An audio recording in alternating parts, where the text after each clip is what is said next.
The distinctive blue and white cast iron of Rory O'More Bridge has connected Watling Street to Ellis Street since it was opened by Queen Victoria in 1861, but 200 years before its construction, its wooden predecessor was the scene of a bitter dispute that resulted in the arrest of 20 men, a daring rescue attempt, and the death of 4 captors that earned it the title of the Bloody Bridge. Officially known as Barrack Bridge, it was only the second bridge to span the River Liffey when it was constructed in 1670. Prior to this, a busy ferry service had operated on the same spot, and the ferrymen, angry at the loss of their livelihoods, gathered in numbers with the aid of young city apprentices on the new wooden bridge and began to rip it apart. 20 of the protesters were seized by troops and marched up to Dublin Castle to face their punishment. Shortly afterwards, as the men were being taken to the Bridewell prison, their supporters launched a daring rescue attempt. In the scuffle that followed, 4 of the ferrymen were killed, but 16 managed to escape to freedom, and from then on,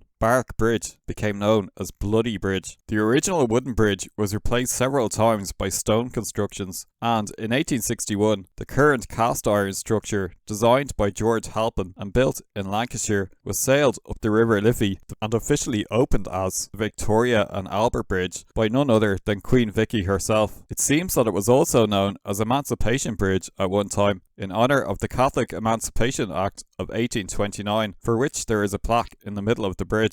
In the 1930s, the bridge was eventually renamed after Rory O'More, an organiser of the 1641 rebellion that included a failed attempt to seize Dublin Castle. Old illustrations and maps show a tower gate standing on the south bank of the river next to the bridge. Does it look familiar to you? Richmond Tower was built at this corner of Watling Street in 1812 by William Darley and Francis Johnston, but following the construction of Euston Station, then called King's Bridge Station, it was found to block the ever-increasing traffic on the quays and was moved brick by brick to its current location at the rear of the Royal Hospital in Kilmainham.